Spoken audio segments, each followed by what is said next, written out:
Si San Pablo nalipay nga naghatag og sulat ngadto sa taga Colosas kay iya kunong nadunggan nga pagkadungog nila sa maayong balita, gipuy-an nila ang paghigugma sa tanang katawhan. Importante kayo ni nga aspeto sa atong pagtuong Katoliko, kining paghigugma sa tanang katawhan. Lingiyay mong tupad, ina nahigugma kas tanan, pangutan-awa, ina ang tanan yun. Kinaiya sa gid ni Kristo, kay siya may atong model. Kinaiya sa nis Ginoo, kay gihigugma sa Dios ang kalibutan. Wa siya mingon kay gihigugma sa Dios ang Israelita, kay gihigugma sa Dios ang Katoliko, kay gihigugma sa Dios sa pamailan ang Europa, ang Espanya, ang Italia. Dili, ang gihigugma sa Dios ang kalibutan. Pasabot ana ang tibuok katawhan. Mao na kung dili ganita mahigugma sa tanang katawhan, mayawaan gid ta. Mayawaan gyud. Nya mosugod na ta aning pagkaisipan. Isipan ba kanang ang imo murag lahi ra ba ning pagkaisipan kay ang imo ako, ang ako. Murag inana ba? Okay ra tanang ang imo, ang ako. Nay uban mangawat yun, no? Tani karon ang kaning flood control, perti na nirong sikata kay ang para sa kaayuhan unta sa mga pobre o sa kaayuhan sa mga taong maapektuhan aning pagbaha, gikawat sa mga hakog nga mga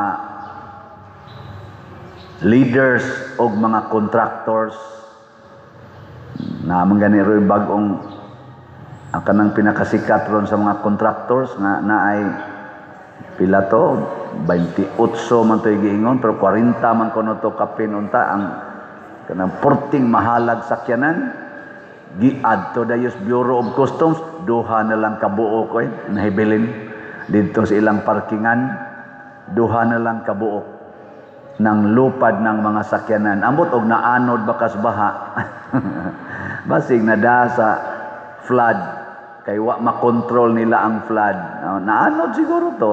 Ingon anak kamaro ang mga taong way gugma. Ang pinaka-worst yun kadang ang atong higugmaon, ang atong kaugalingon. Muna si Jesus, nagsuroy-suroy ra gyud siya, wa siya maghimog balay, wa siya maghimo og iyag yung kaugalingong kingdom. Ana, kanisad si San Gregorio, dato man kay ni sila, gamhanan kay iyang papa, ang iyang mga kaliwat, Santo Papa, mga obispo dito sa Roma, pero siya sa iyang pagka-bright kaayo, ka-dakog ranggo, nahimo pang prefect of Rome, nipili siya nga mopuyo sa gitawag og monastic life. Nagmunghi siya. Nibiya siya sa kalibutan.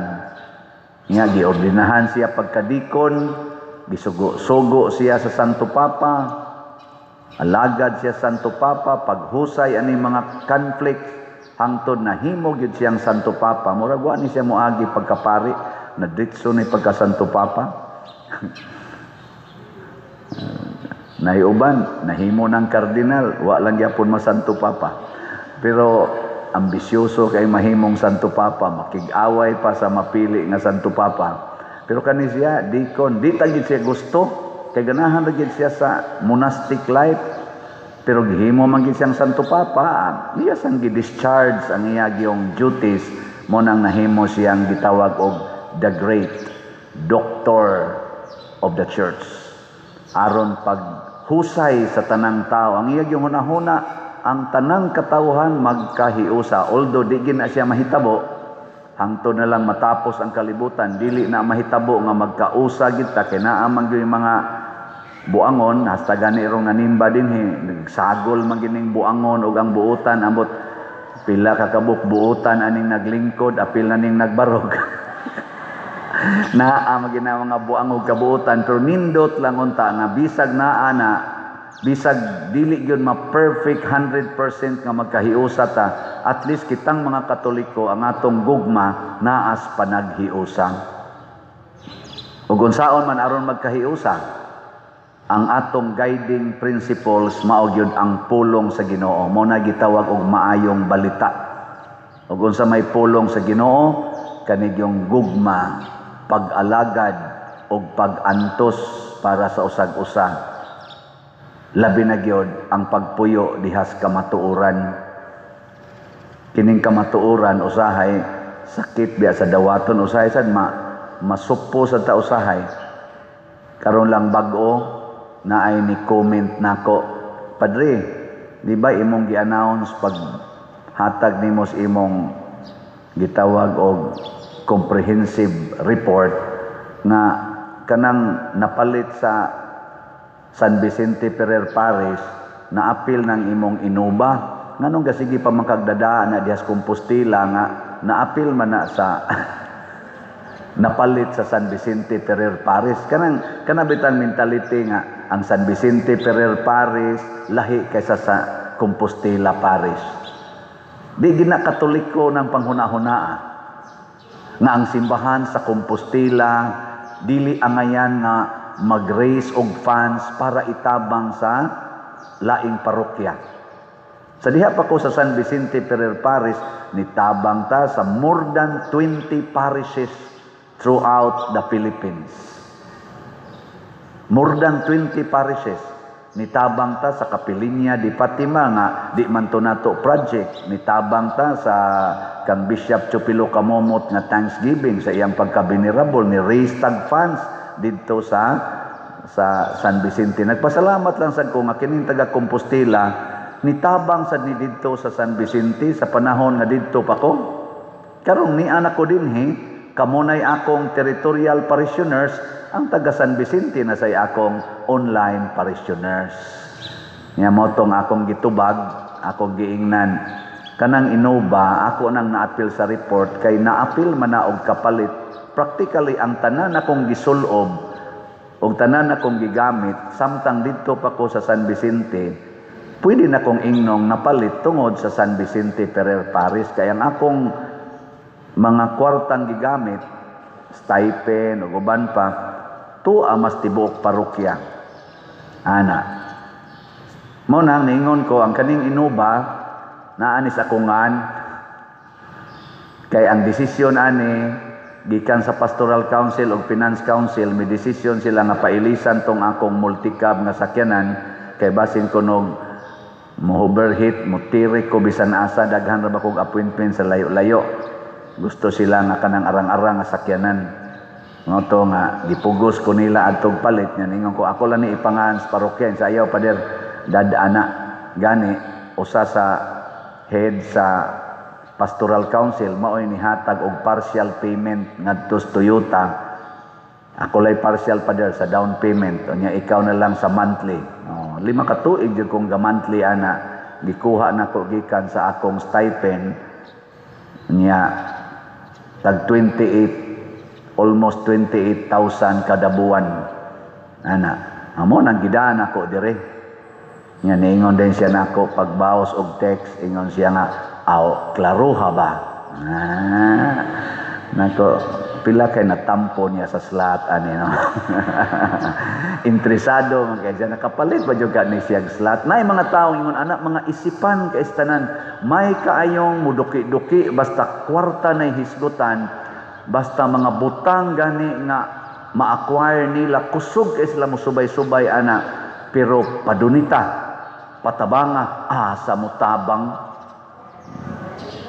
agi-agi lang ug mutabang man apay pakapinstorya daghan kayo, pero pabawiag mga butang pagka kugihanang mamawi og mga butang. Di na mo'y kinaiya ni Kristo.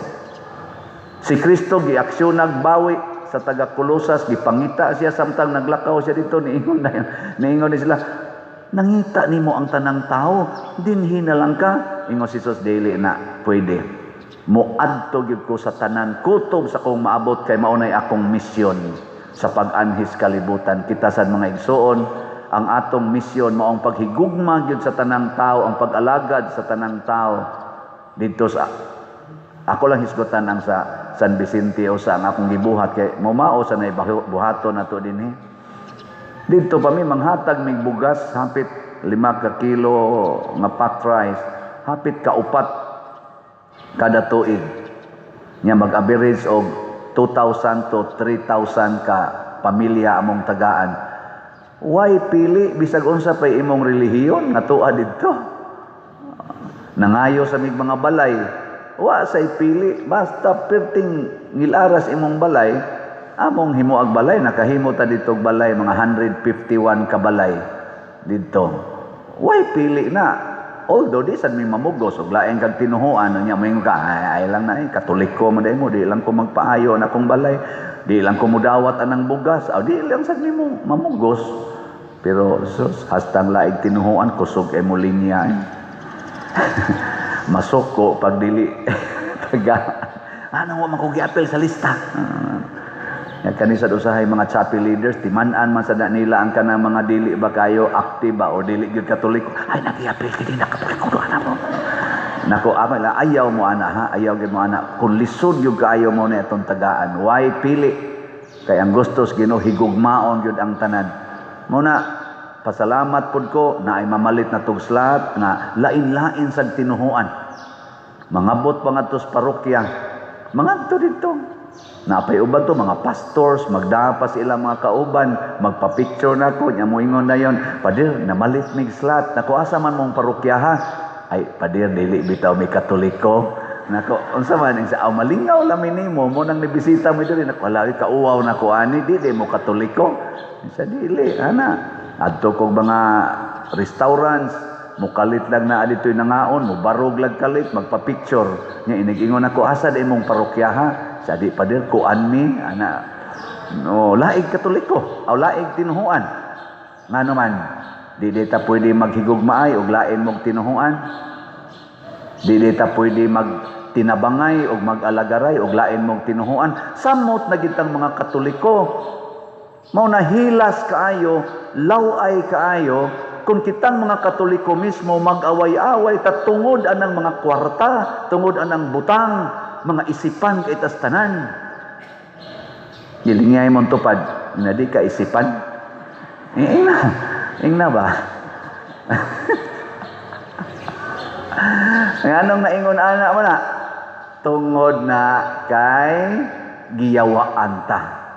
Mauna si Kristo iyang gipapahawa ang mga yawa. Wa ra niya ayuha ang mga masakiton. Ang yawa iyang gipapahawa. Ang yawa sa kahakog, yawa sa garbo, yawa niya ng pagpakaroon ingnon. Bright biya kay nang yawa mga igsoon, kay bao biya nas kamatuoran, mo bitan kamao silang mutwist sa kamatuoran, gitawag siyang Prince of Lies, kay kamao siyang mamaka, kay kahibaw siya unsay tinuod.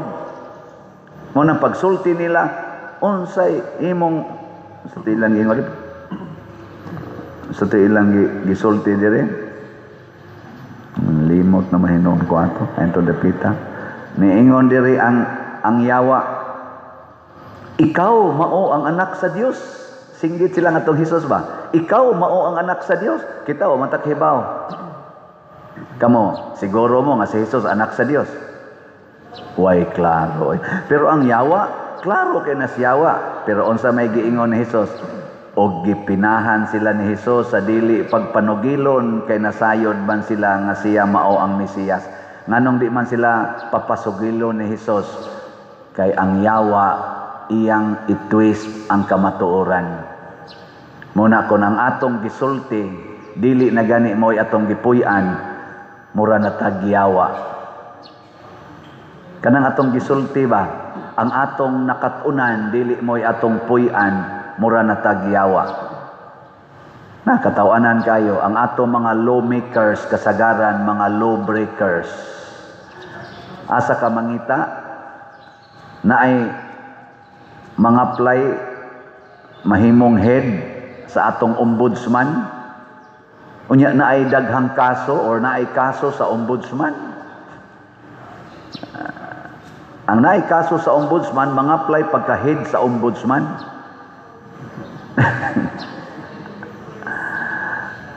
Asa ka mangita ana, legislator og balaod, musupak sa Supreme Court nga desisyon nga ang Supreme Court mao'y tig-interpret sa balaod, siya tig-legislate, di ay tig-interpret. Ang interpretasyon sa tig-interpret, supakon sa legislator.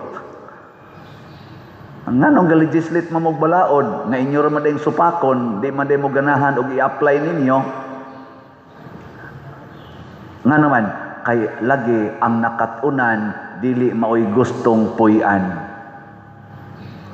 Kamong mga asawa, ang inyong nakatunan, nga namana mo sa inyong bana tungod kay gihigog ma. Yan, isaad mo sa kasakit o sa kalipay, sa kahamugaway o sa kapitos, sa sakit o sa maing panglawas. Mausad ang bana, mausad na gisaad. Kinsa dinhing mga asawaha, nga wa gyud kayaw-yaw sa bana, taas sa kamot. Nato na, so good na. Kinsa dinhing banaha, nga wa gyud masuko, o wa gyud kayaw-yaw sa asawa, taas sa kamot. Na, utrosan. Ugwa na gani misa, magsige din mo yango-ngo sa obispo, bisyap, tagain tao migmisa, tagain migmisa, padre, tagain migmisa. Kinsa ninyo dinhi ang wa gyud ka panglibak og pari, tas kamot. Nang wa gyud mo kalibak og pari ba? So, hasta pari inyo pag yung iapil. Mao na ato untang puy-an ang atong nakatunan. Si Kristo nahibaw sa iyang misyon, ang paghigugma sa tanan, mo nang natawag gid siya og Mesiyas, manluluwas, ug mosalig ta diha, mosunod ta ana. Matud pa sa atong tubag sa Salmo, sa atong tubag, nagasalig ako sa kaayo sa Dios hangtod sa kahangturan.